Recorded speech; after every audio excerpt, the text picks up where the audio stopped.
All right, we are live and recording. Thanks so much for, Hello. yeah, thanks so much for joining the podcast. And I thought we would just start with just a quick introduction on who you are and what you do. So I'll let you take that away. Awesome. Well, super happy to be here, Dean. It's been a while since you and I have connected, but my name is Jessica Willis. I live here in Winnipeg, and I'm a recruitment consultant for Summit Search Group. So we work with candidates and clients, which are organizations, as essentially like a corporate matchmaker, trying to find the best fit for different organizations and really kind of essentially headhunting the top talent. Yeah, and so I thought this would be a very timely conversation with the just the pandemic and the effects that it's had on applying for jobs, and was wondering if we could just dive right into what it's been like for you and just through the pandemic. How has everything changed for the way that you guys are interviewing for jobs? Well, I feel like our world was kind of flipped upside down. And I'll be honest, at the beginning, I wasn't really sure what it would look like. If you think about someone who's a consultant, in a recruitment capacity, you wouldn't think that that would be a recession-proof job. And certainly the jobs that we typically work on have changed. I mean, the market's a little different. One of the biggest and I would say most favorite parts of my job is meeting people in person. So for me, it was quite a bit of a struggle to move from the in-person handshake, come on down to our office, I'd love to chat with you, to let me try and find you in a Zoom meeting room and let's connect there. But, I think it was challenging for a lot of people to start to get used to Zoom or Google Hangout or Teams, whatever platform you use. But now it just seems so normal. I think today this is my 8th or 9th Zoom meeting of the day. So it's starting to get, eerily comfortable, but also really efficient. And I mean, for a lot of candidates that we speak to, they currently have jobs that they're in. So for them to, find a private room or step out for a little bit and hop on a Zoom call versus, come downtown to our office, I think that's a lot easier. So I would say reach is more simple, but we've really had to pivot with how we connect with people for sure. Mm-hmm.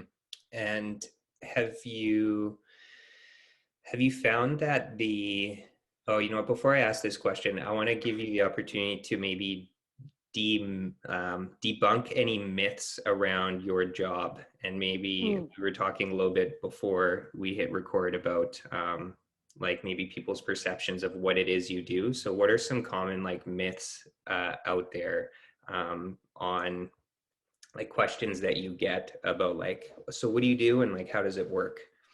Excellent. So, I mean, that's like the main question that I would get at a party. If someone asks what I do for a living, they're like, so do you work for a company and interview people?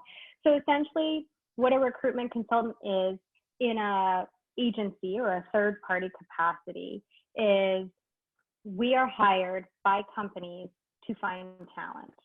So companies that hire us are paying us as consultants, and we're going to then find candidates.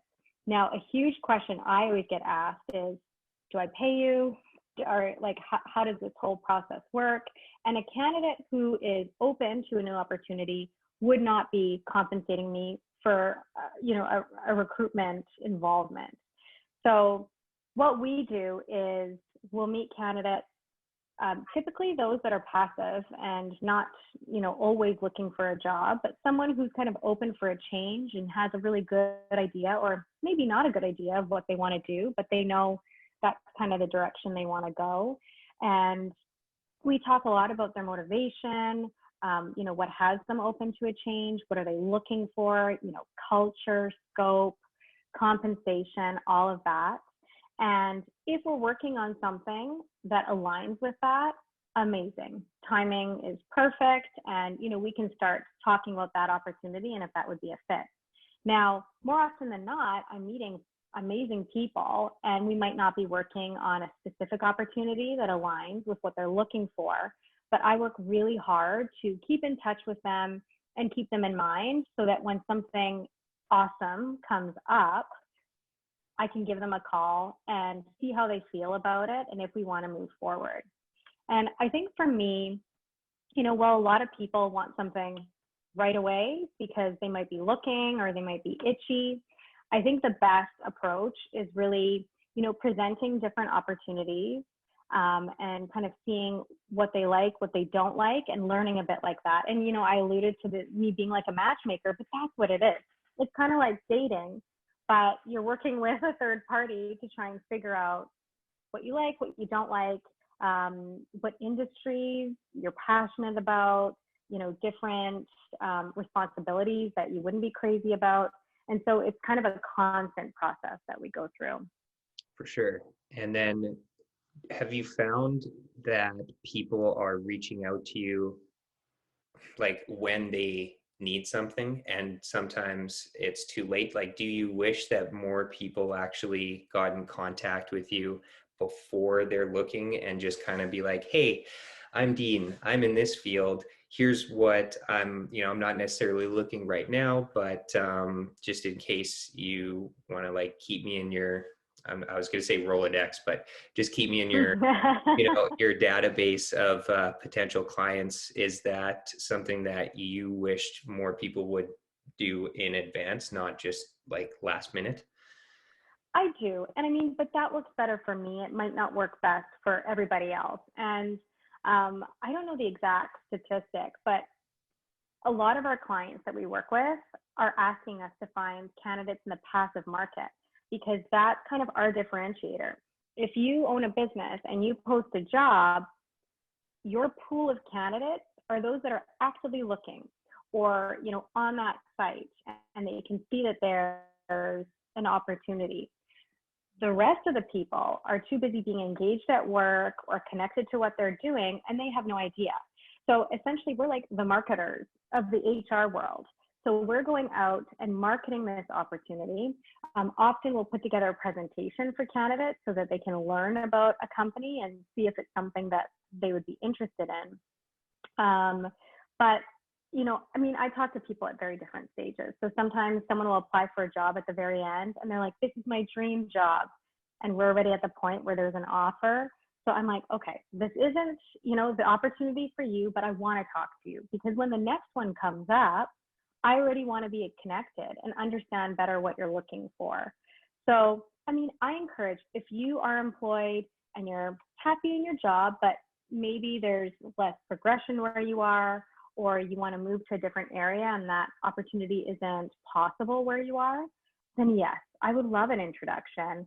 I like meeting people in general, so it's nice just to kind of get a sense where people are at. And we do have a database. We do keep track of, different skills people have, what they're looking for, compensation ranges that they'd like to be in. So always good to kind of connect as early as possible and keep in touch. For sure. And since majority of interviews nowadays are through Zoom or some sort of digital connection, what are some tips that you have for potential clients when it comes to things that they should do, whether or not, like I find it difficult sometimes when I speak, I'm doing it right now, I tend to look away or I'm looking off, and it's uncomfortable to look into the camera, which is above where you're located on the screen, but I'm looking at you now if I'm looking directly in the camera, but then I can't see your facial response at the same time. So what are some like tips for potential people that are interviewing when it comes to interviewing like through this new way of interviewing digitally? Well, I think everybody, for the most part, is super understanding. One tip I have is when I open my Zoom screen, and I would assume whatever platform you're using, there might be an opportunity. If I go to speaker view and pin you, then you're closer to the top of my screen. So I can still see your facial expression. or I try and move it as close as possible to the top of the screen. Yeah. There is actually, I don't know what computer it is, but I heard that there's a computer now that follows, like the camera follows your eyes. So it looks like you're always looking at the camera, even though you might be looking at your notes or a resume or something. So if you can kind of position as a candidate, kind of the person's face close to your camera, I definitely think that helps. Another thing is too, if your desk is too low and it's kind of a weird or awkward angle, try and, you know, raise your computer up on something, whether it's a box, or lower your chair so that your eyesight is a little more in line.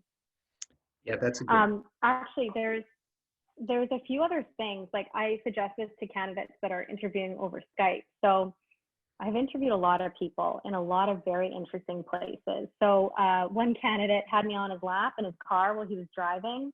That I would not recommend. And I actually had to just, you know, stop the interview because I was like, I don't feel safe about this. And it's obviously not a good time. So really trying to find a calm space where you can focus and you're not doing other things. And I've done some interviews with people in their vehicles because they're at work, and that's okay. But I would say if you're meeting with an organization, either take the afternoon off, or, you know, book an office, or try and go home for lunch and find a quieter space, because noises get picked up everywhere. And, you know, it can be really interesting, but also really distracting.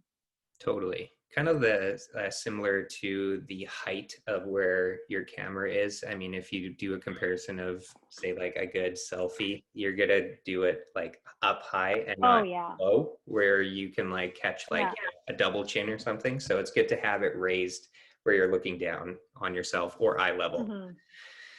Yeah, for Well, sure. and today it's nice because I'm not taking notes, so I can, you know, be a little further back. But sometimes people are really close up, and I mean, we're doing the best that we can. It is what it is. But I'm a big eye contact person and in person. So when someone looks like they're looking the other direction when I'm interviewing them, that can be, you know, a little distracting for me as well. Yeah, for sure. And can you share some of the disasters or things that people have done that it's we can cross off some of the like do not do's as well? Yeah, definitely. So some examples that, you know, you and I were chatting about earlier is, if you're in a meeting and you're waiting for the host to come on, make sure your Zoom or whatever platform you're using is muted and the video is off. Because people, once they log on, can essentially see you. So if you're not ready for that interview, and, you know, maybe you want to get some water or finish your snack, or, you know, fix yourself up, at least you're not doing that on camera. And then once you kind of press camera on, you're ready to go. I would say also really looking at the invitation. Earlier today, I had a Zoom interview with someone who thought it was a phone call. Hmm. And so that was a little awkward at the beginning because they weren't ready for an interview per se. Somebody else's webcam was dangling underneath their desk, and, you know, you can kind of see the whole room behind that as well. So just kind of taking the time to come on earlier, whether it's 10 minutes or 5 minutes, and just making sure no distractions behind you, you know, level's good. You're able to kind of situate yourself where you can focus on seeing the other person, and just taking that time to prepare. And it's interesting, as a Zoom host, sometimes I see a candidate the night before will log into the Zoom meeting, and I always know I'm going to be in good hands that next day because they're taking that time to make sure everything works, and they're going to be on time as well. They're testing it to make sure it's the right link. Yeah.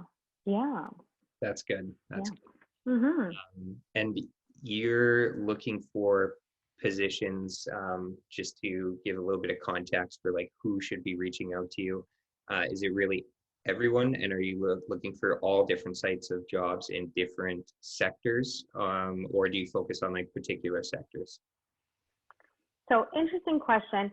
There are a lot of recruitment firms, Dean, that would focus on like finance and accounting, or They might just do sales and marketing, or they might just do executive or senior leadership roles.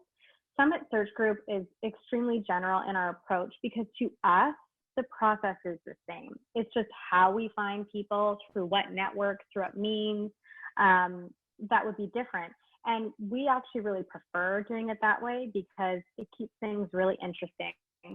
So as an example, my background is sales and marketing. So typically opportunities there are extremely interesting to me just because that was my background. And, you know, I have a larger network of contacts that would have similar jobs to that. So naturally, I thought I would always kind of stay in that area. But I feel that as soon as you start creating a network in a new, I guess, vertical or space, that kind of becomes yours. So I recruit finance, insurance, construction roles. I'm doing a chief technology officer executive role right now.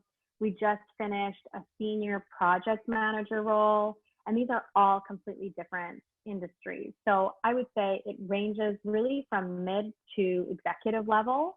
So as far as kind of professional or executive roles, I would say we operate in a wide variety of spaces. So I'm always interested to hear from, you know, new people and different people, and, you know, whether or not we're working with a client that, you know, they're hoping for, we may have other contacts and have the ability to provide a warmer introduction.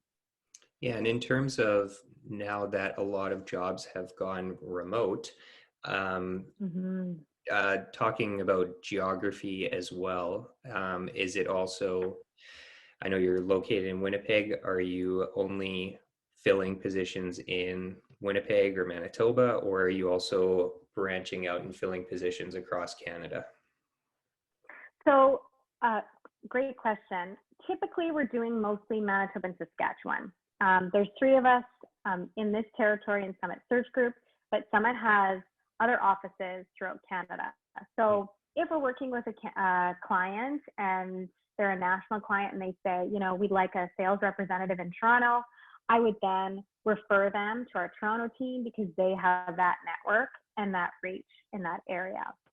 We're seeing a bit of a trend or a change right now with the level of remote jobs out there. So as an example, I'm doing a chief technology officer role right now, heavy tech, really looking for someone quite seasoned and specialized in a certain space. And that search, our client said they can live anywhere. We're a virtual company. We'll hire anyone, anywhere in the world. So that's been really interesting for us, having the ability to market this Winnipeg-based virtual company to basically Canada, the US, Europe, Asia, really everywhere. That's great. Mm-hmm. Yeah, that's it's really interesting. But it's the time change is always the challenging part. I'm like, is this 17 hours difference? I need to know when I'm sending this invite. Yeah, for sure. And have you, do you partner with other agencies similar to Summit, or just strictly stay within like the Summit, within Summit? I'll just sum it up that way. Yeah, we haven't had to, you know, we don't, for our firm, most of the work we do is permanent full-time. Yeah. I think once in a while we'll have a client that still wants that permanent full-time role filled, but they'd like someone in kind of a temp role in the meantime. And so in that case, you know, we may kind of refer them to a temp agency or something different, but typically we're just collaborating with other Summit offices because we haven't really had to kind of expand that reach just yet. Yeah. I was also going to ask for remote work. Have you seen a lot of jobs that you've been trying to fill roles for? Have they, what's the percentage split on now filling remote positions as opposed to in-person positions? Has it been drastic through COVID, or is it leveling it off, or what's been the trend? I would say not as much remote as one would think, But I will say companies have done an incredible job pivoting in this time. So I would say in the thick of our uncertainty, like back in the spring, a lot of my clients were just going straight to video interviews because they weren't sure what that would look like, bringing someone in. I will say onboarding, typically is the challenge, right? Bringing someone new into your organization, if it's remote and you're not a remote organization, that can be really challenging. But I think one thing that companies are doing really, really well right now is saying this is an in-office job, but here's our work from home policy, and this is how it works. And if you have kids and they have to stay at home, this is what it looks like. So I think companies are much more flexible and open to maybe a 50-50 split. But I haven't seen as many as I thought go 100% remote. Yeah, I just wanted to ask, how have, a lot of people's circumstances changed from the pandemic, and a lot of, people were left out of work. How have people been, I don't know, just wanted to see if you can kind of speak to, the change of environment that we've seen because of the pandemic, and if there's any like pointers or tips for people that have to put themselves back out there and go through the job hiring process. Yeah, and it is a very interesting market, and I would say for the last few years, here and there, you'll find people that were either laid off or their company ceases to exist, or, they've taken a package and are looking for something different. But I would say now, every day, I'm chatting with top talent, professionals that have been with companies their entire career, and either the company just couldn't make it through COVID, or the role was redundant or eliminated. I'm seeing a lot of this on the sales side, where business developers that can't travel, now, the business is kind of going to an inside sales role. So, I mean, it's fantastic that we can connect with these professionals, but they're finding themselves in a really rough spot, and it's a very competitive market now. So a few things that I keep suggesting people do is, number one, network. Whether it's refreshing your LinkedIn page and trying to connect with different professionals at different organizations that you're interested in connecting with. Another thing I suggest is find people with the job that you want and connect with them. My experiences with Winnipeggers, but we're all quite friendly and happy to share our success.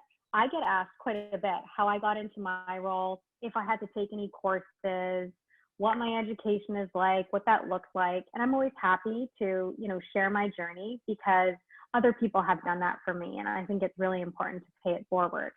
So networking, asking people for a virtual coffee or a real coffee just to understand their organization. I keep saying, if a job is posted and there's not a third-party recruiter working on it, try and connect with the person who posted the job just to express your interest after you've applied, or ask any questions about the opportunity. Really just put yourself out there, which I understand is so hard for so many people to do. But I always feel like if you're not challenged, you're not changing. So, trying different ways to kind of live in that discomfort, can really bring a lot of great things as well.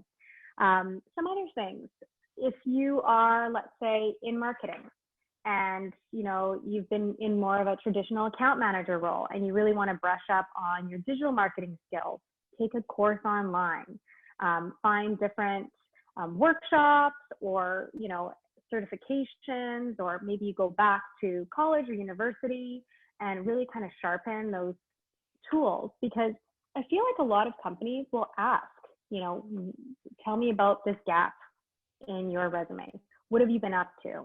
And it's not about the gap, it's about what you did with the time and how productive you were, or what you were doing to develop yourself professionally and personally.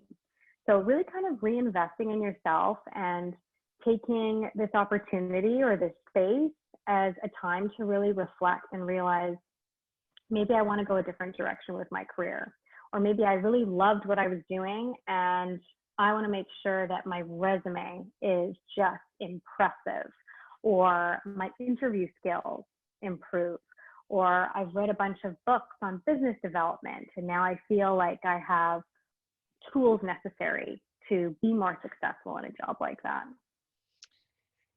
And when it comes to, there's so many questions I want to ask, so I'll try to categorize them. You mentioned resumes. What's a good length for a cover letter and a resume? How long, especially if you're talking to top talent or people that have experience and they've maybe got, I'm a millennial, so I've had lots of jobs. So one thing that I've done is I've cut out jobs that I've worked at if I go through an application process, if it's not relevant to the job I'm applying for. Like if I want a marketing manager position, for example, I'm not going to say that I worked at the Forks when I was 15 years old for, like working behind the counter. That's a real life example. I did do that, but it's not on my resume when I'm applying for jobs. So what, in terms of length, how long should like a cover letter and resume be? Fantastic question. And, while this isn't really part of the services that we offer, I do try and provide feedback in any interaction I have with a candidate. So if I don't have an opportunity that aligns with their background, I'm like, let's take a look at your resume. I feel that a resume should be 1 to 2 pages, depending on the job you're applying for. So say you're applying for a graphic designer position or a marketing role. You want it to really represent who you are and how creative you are. So how it's laid out, I feel, is extremely important. I will say, as a former hiring manager and now a recruiter, I can barely get past the first 2 pages if I'm not seeing what I'm actually looking for. So if someone is applying for a sales opportunity and they haven't worked in sales for 20 years and it's on page 4, I likely won't see that. And I can say with certainty, I'm probably looking at resumes for a longer period than an ATS system is or a hiring manager is. So I think it's really important that your resume is like an elevator pitch. The important things need to be at the top or on the first page, just to capture what you're looking for. Another area that I find a lot of people keep saying, well, I'm going to customize my cover letter, but my resume will stay the same. I don't actually agree with that, because I think if you have transitional skills and, like take my background, for example, I've had marketing experience, sales experience, leadership experience, and now recruitment. Depending on the area that I would be applying for or expressing interest in, I would really want to focus on that. So if it was a sales opportunity, I would talk about conversions and revenues.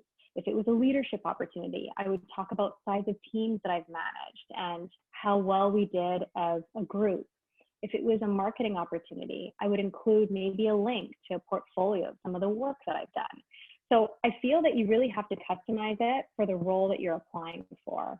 Otherwise, it just kind of gets lost in a stack of other resumes. Another thing I find is, and I'm sure this isn't a pet peeve for everyone, but I just feel it's not necessary, is objective, which usually happens to be at the top of a resume. And it'll often say, my objective is to find full-time employment. And I just feel like that doesn't say anything about you. So I much prefer a headline or a profile section, really sharing either top achievements or who you are or why you're interested in that role, because that's the first thing people are going to see. So I think it really sets you apart from anyone else who's applying for that position, because you're kind of giving an elevator pitch or a highlight reel really quickly before you dig more into your experience. should you include a picture in your cover letter resume? And I know this is going to vary on depending on like the sector, Mm-hmm. but what's your 2 cents perspective on that? So if you would have asked me 2 years ago, I would have said, why not? It personalizes it, it makes you stand out, it puts a face to a name. But I've heard of so many trends now where people don't even put names on resumes so that you can't identify gender, there's no bias. I would say my vote now is no picture. I think if you have a really great professional photo on LinkedIn and your LinkedIn is up to date, if someone wants to get to know you a little bit more and put a face to the name, they can go ahead and do that.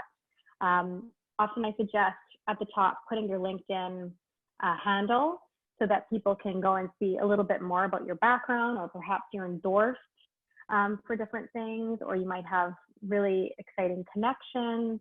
So I think that's a good segue. But I'm asked that a lot, is should I put a picture or not?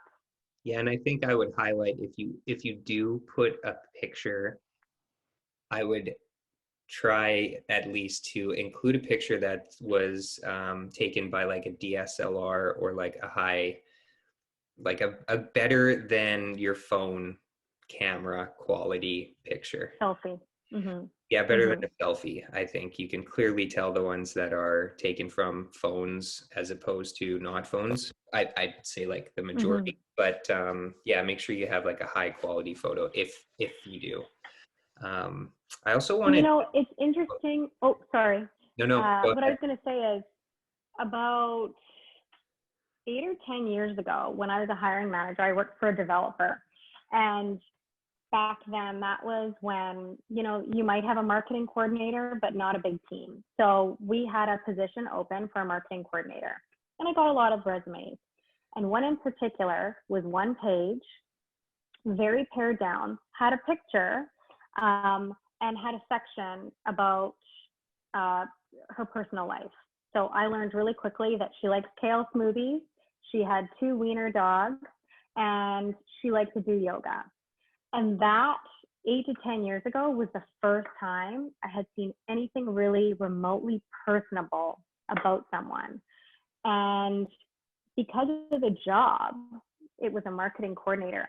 Right away, I didn't get a lot of information from that one page, but I wanted to meet that individual because they presented themselves in a way that really, really stood out.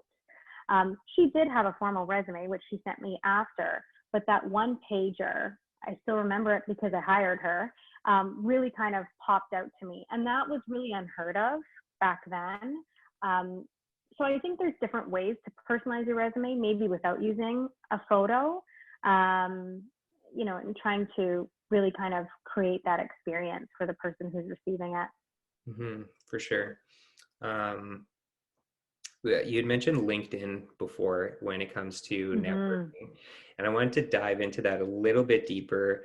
And I'll share a couple of examples of things that I don't like being on the receiving Okay. end of the networking. And I'm all for networking. I'm all for making connections and building relationships with people. And I want to underscore that last point that I mentioned and not just have 500 connections on my LinkedIn profile and not really know who they are and be real, like know anything about them outside of just I'm connected with them on LinkedIn. And Mm-hmm. um, I've received LinkedIn invitations from people and then there's no message, like there's no added message. So I would encourage people to send a message if you're going to send a connection to network with someone that is outside of your network. And then I would also try to be as responsive as possible if they respond back to your message and have not accepted your invite. I'm not one to just click accept from anyone that wants to connect with me. Mm-hmm. And I usually follow up with a second question of like, why did you want to connect?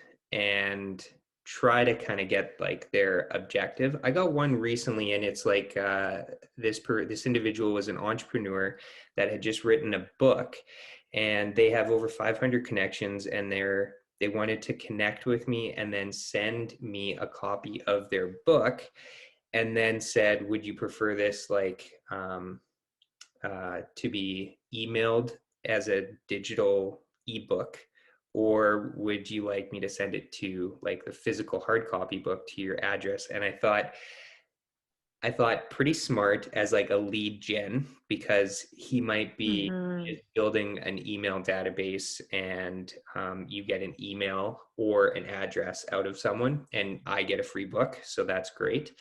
And I followed up with a question, and I said, I'm not really interested in the book, but thank you for, sending it to me. And I said, pretty clever lead gen. Is there any other reason why you'd want to connect outside of that? And I never heard back, but I don't know. No, I'm shocked.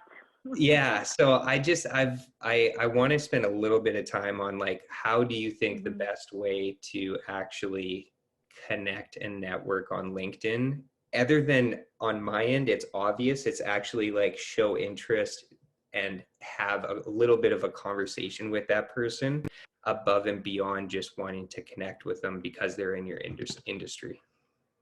Mm-hmm. So that's a really interesting approach.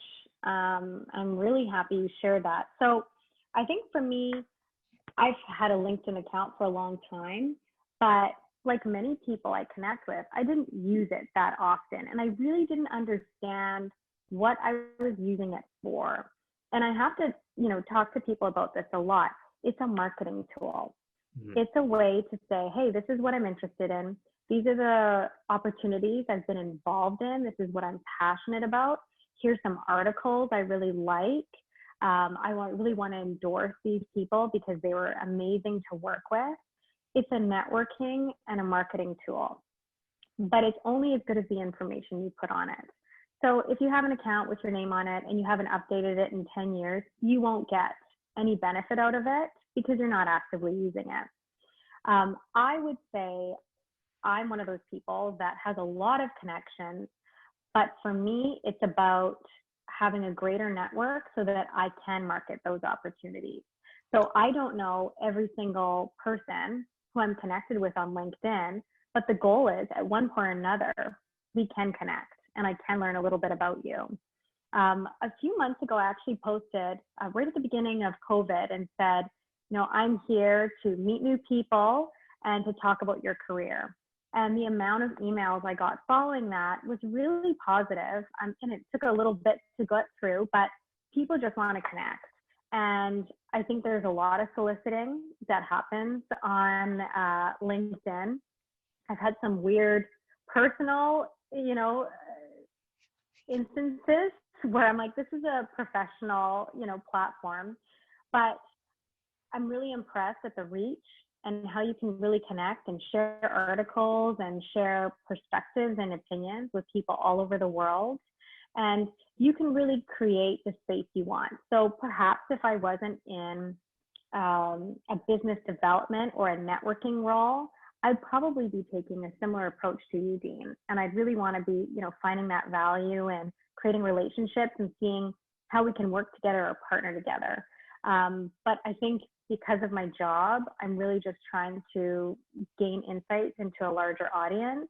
So it's a bit different. But I mean, I get requests from all over the world, and then I don't really ever hear from them. So to your point, I'm not sure what the intent is. It could be just to see what opportunities we're working on, which is great. That's the goal. Or it could be, a way to solicit or sell a book or, get some leads. I guess that's up to them, but I'm really happy to share that it's such an interesting perspective kind of on the other end. Yeah, and something that I do on the receiving end is because I have accepted some invitations from people that I don't know, and then I'll Mm-hmm. follow up and just say, um, like, how can I add value to your network, or what are you currently working on that you need support with or would like to collaborate on, and I would, love to actually do something.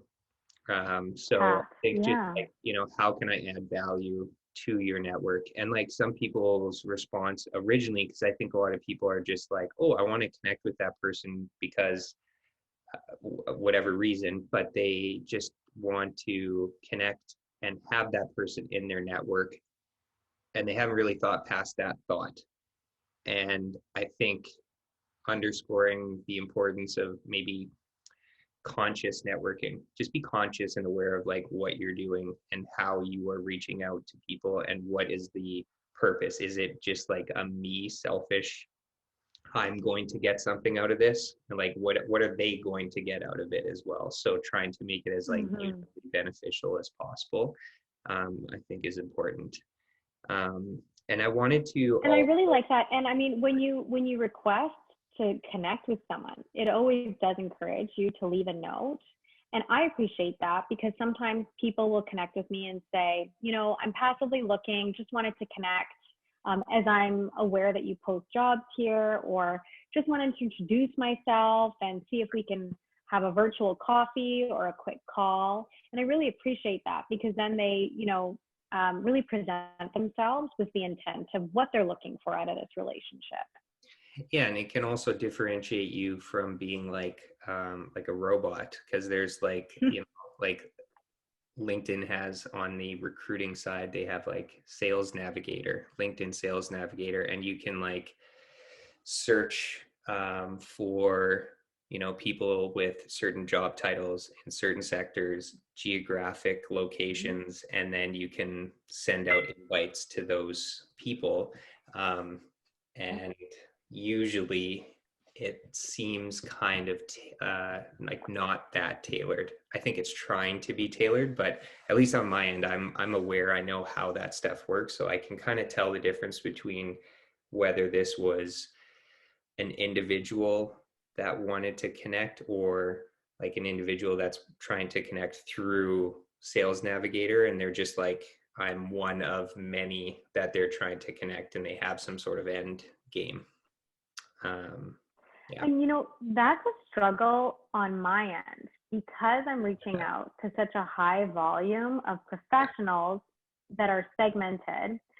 I do try to make it as custom as possible, but it can be difficult, because sometimes I can't see enough about what they're like, or I know that they're from a certain industry. And I too feel that it probably doesn't sound genuine. It might sound like I'm selling something when really I'm kind of marketing something that could benefit them. But I, really play around with wording and really trying to customize my approach, because I do want to make a connection. It's, I'm not just hoping they click on a link and then, something happens. I want to start a conversation. And I think for me, in my personal and professional relationships, I'm always very quickly trying to create, some sort of connection or relationship, something that we can build on. And it's hard when you're looking at such a high volume of people, for sure. Yeah, for sure. I have like a little bit of a love-hate with LinkedIn, because I listen to Gary Vee, and he talks all about like where you would spend, he's telling businesses where to spend their dollars when he's asked, and he's like, LinkedIn and Facebook, LinkedIn and Facebook, LinkedIn is having their what Facebook had 5 years ago or whatever. And I think he's right. And I think I see LinkedIn turning into a bit of a Facebook, with like the posts and everything that are getting posts. Like it's now the stories, there's stories now too. Yeah, now there's stories. I don't see that many people using them, but anyways, it's always evolving and changing, and you're just trying to use the tool. We're all trying to use the tools that are, available to us. And to timestamp this podcast, we're recording in October of 2020. I'll say that in the intro as well, but before I forget, just in case, I wanted to timestamp it. And I wanted to also just touch on another maybe tip for people that are interviewing on Zoom or Google Meet or whatever platform digitally, to make sure that you remember to breathe. And that seems like a very funny thing to say, but when you're, I think, breathing and also like really listening to the other person, and try to leave like a 1 to 2 second delay before you respond. Especially, it's pretty easy, you and I, there's just two people talking, but if there's three or four, often or not, it can quite quickly turn into like, so everyone needs to be heard and is talking over one another. And I think one thing that I've done in group Zooms, when there's multiple people talking, but there's something that I want to say that is valuable to the conversation, is I'll actually just go like this, and I'll just raise my hand, and I'll just wait until someone notices and they're like, Dean, you have something to say.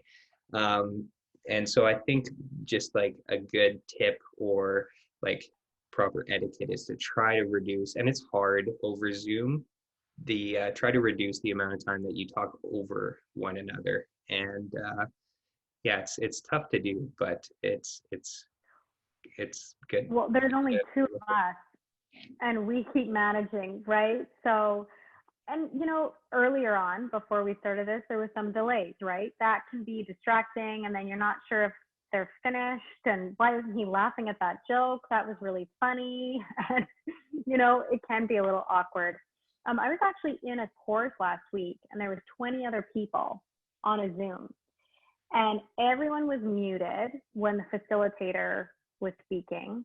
And one thing I did was I would unmute, but stay silent, and I would just wait. So on the screen, you could see that I've unmuted. So it was kind of a signal, okay, she'll have something to say. And I waited my turn. I didn't interrupt. I like the hand thing, because it's like, over here, I have something. But you've really touched on, a big thing. And I think a lot of us are very good at speaking, but maybe not as good at actually listening. And in the interview, it's so important to listen to exactly what someone is asking you. And you can even write it down as well, because you have one shot to answer that question. And it's funny, I watched about 5 minutes of the debate last night in the US. That's really all I could handle. But I saw the level of interrupting and a facilitator trying to intervene, and both candidates not being specific enough. So it's really, really important to listen to what someone is asking and really try and, go with the flow that they've provided. Yeah, I think that's the perfect example. If you want to know what not to do, just try to watch and listen to the debate, because it's the most, it's the worst form of communication possible. It is absolutely terrible to witness. And that's why I think I lasted like 10 minutes, because I was like, I get secondhand embarrassment and anxiety. I was like, I can't do this. We're not getting anywhere. Yeah. And I think it's just, probably a strategy to just tune out the people that, I don't know. It's just, I'm the same. I just can't. I just can't do it. I get it. Yeah. I get it. Yeah. This is great. We've covered a lot of really good tips, from networking to resumes to like things is there anything else in terms of like interviewing that you'd like to touch on or highlight for Yeah, I think it's a good closing point. Be prepared for an interview, whether it's on Zoom or in person or over the phone. A big thing for me for over the phone, if you're in your pajamas, sometimes you're not looking as good, or feeling as good as you want to. So dress the part. Nobody sees you, but you'll feel more professional, more empowered. Smile when you talk, really project your voice. I find a lot of people really fall flat on the phone because they're not able to, have a visual. So if standing up and walking around is, kind of what helps you express yourself more, try that. I actually didn't realize how much I do that. Like when I really want to convey a message or tell a story, I'm walking, and that helps me kind of navigate through that. So if you're on the phone and that's kind of a position that, makes you feel like you can really get a point across, stand up. Do research. I don't know how many times as a hiring manager, I interviewed people and said, what do you know about our company? And they said, I'm hoping you'll tell me. Oh boy. It is the easiest thing to Google and come up with a sentence. I see that you've been in business for 60 years. I'm really impressed that you're a Winnipeg head office. I really like the recent article that came out about the culture of your company or what you're doing for women that work for your organization. Little things that show that you prepared. Be on time. Come a little bit early just so you aren't stressed out or anxious about not being there on time. Have a minute to breathe and kind of compose yourself before starting the interview. And, you know, the last big thing I like to talk about is let them lead with compensation and benefits and perks of the company. So many times candidates will come into an interview with the attitude, what can your company do for me? But it's so important for you to sell yourself first, make them want you. And then of course, there's lots of time to ask how they'll benefit you as an individual. But I think when you come in with that approach, you know, what can you do for me? What am I going to get out of this? A lot of employers don't feel like you're genuine and you actually want to learn about the position or show how you can add value. It doesn't show that you're a team player. And I'm the first person to say all those things are really important. If you're used to, you know, medical benefits and RSPs and 4 weeks vacation and a really, you know, fantastic salary, it will have to work for you. But have them want you and be interested in you before leading with that. Yeah, sure. It goes back to the networking suggestion on LinkedIn. It's like, what can I do to add value for you? You know, like, absolutely. Yeah. And absolutely. I wonder if we can maybe end on this point.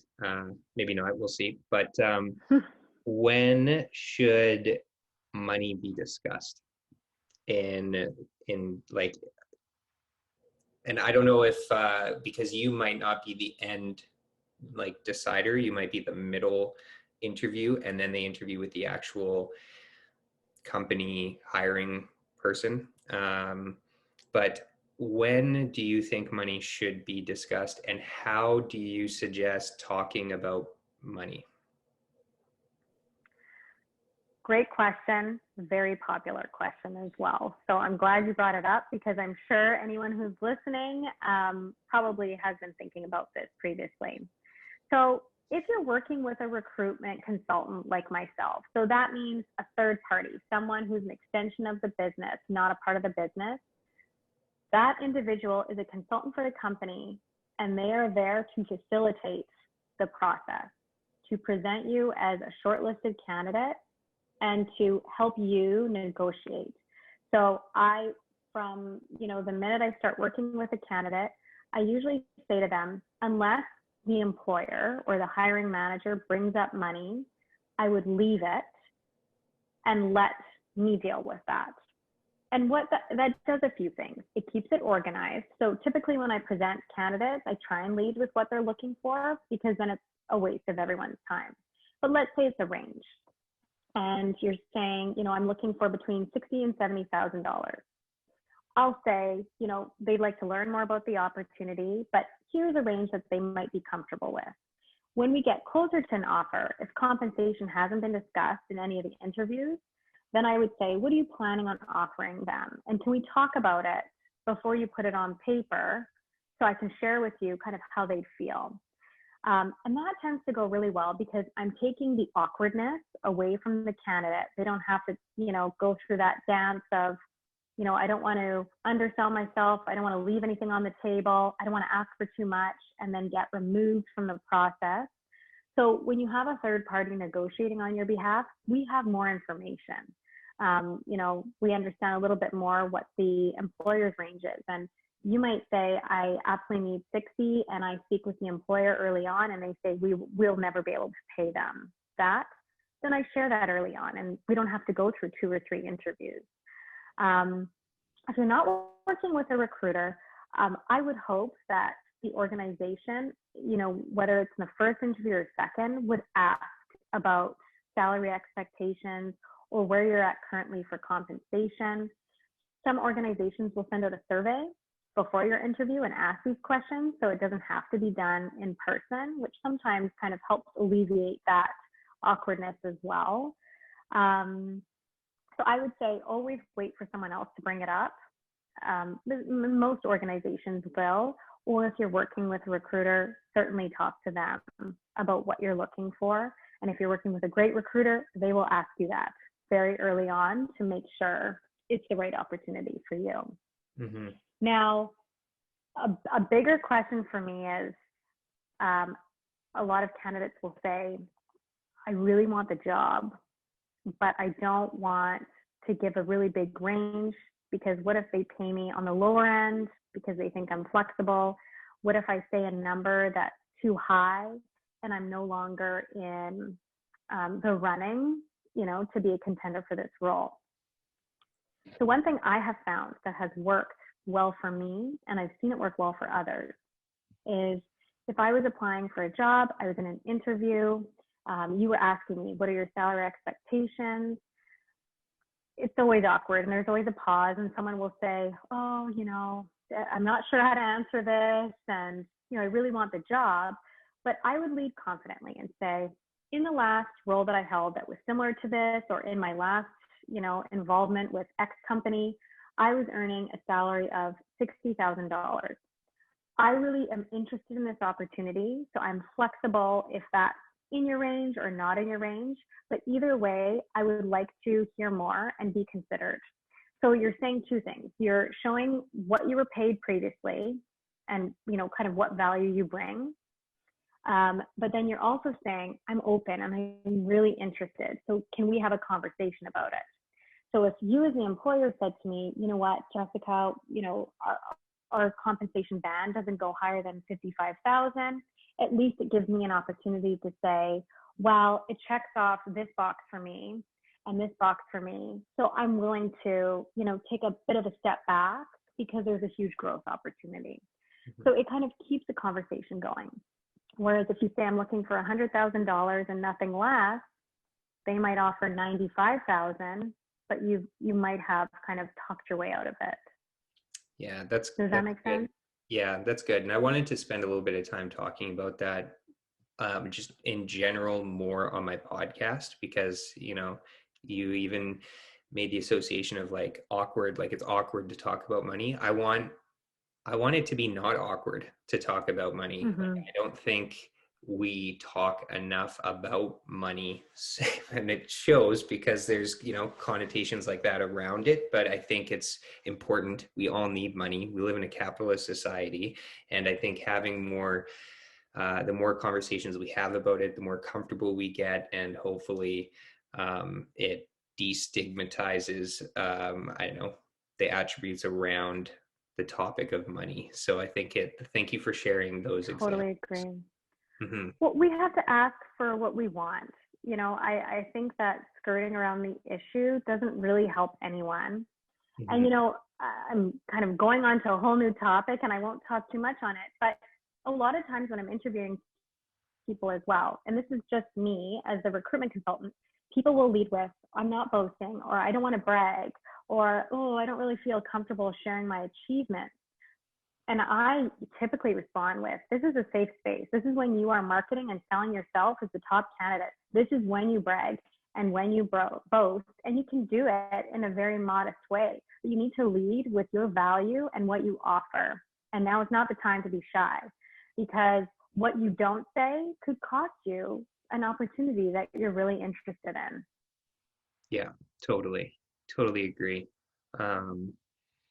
Yeah, there was another point that came out of what you had mentioned earlier as well. Oh yeah, it was, I've heard of, I have a friend in the Valley that's in the tech industry, and he's a software developer. And so it's a little bit different, I've learned, in the tech industry, at least from my one friend, where salary is not even discussed until there's like an offer on the table. And it's like mm-hmm. the late stage in the game. But they all make really good money because he's in coding and it's the tech industry. And so it's, I think it's a little bit different. Like in marketing or sales, it's a wide range, and the jobs are all over the place. It's in various sectors. I think that's one thing that being in that industry is frustrating, I find, compared to, Mm-hmm. say, my wife that's in a regulated profession, that she knows this is more protected. I know I'm going to make this in this um, field in different sectors and what the range is. And it's more concrete, where I think it's more left in the open and very subjective and from company to company, I've found, with marketing and sales. And their pay structure is Mm-hmm. different, and if there's bonus and sales and all that kind of stuff. So it's an interesting area to kind of dive into a little bit, just because there's so many variables that are included in it.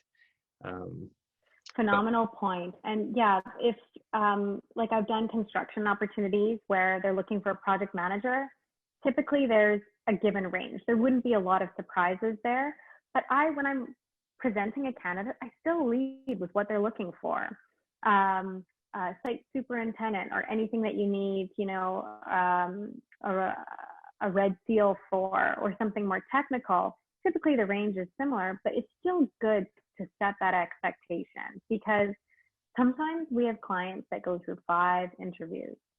So that's 5 hours, probably 3 weeks of someone's time, to then go to the end and realize you're just too far apart. right. Yeah, better to have those conversations earlier, Mm-hmm. especially if you're working with a Mm-hmm. third party. Definitely. Yeah. Well, this is great. Absolutely. Is there anything else that you'd like to touch on before we wrap it up? I know we covered a lot of great stuff. But We did. I know. I yeah, didn't feel like I had that much to share, but as we started talking, there's so many different ways to go, but there's a lot of information online, as far as how to prep for interviews, or how to prepare for a Skype or a video interview, different things you can put on your resume. If anyone has any questions, you can always connect with me on LinkedIn, and I'm happy to have a conversation about all of that.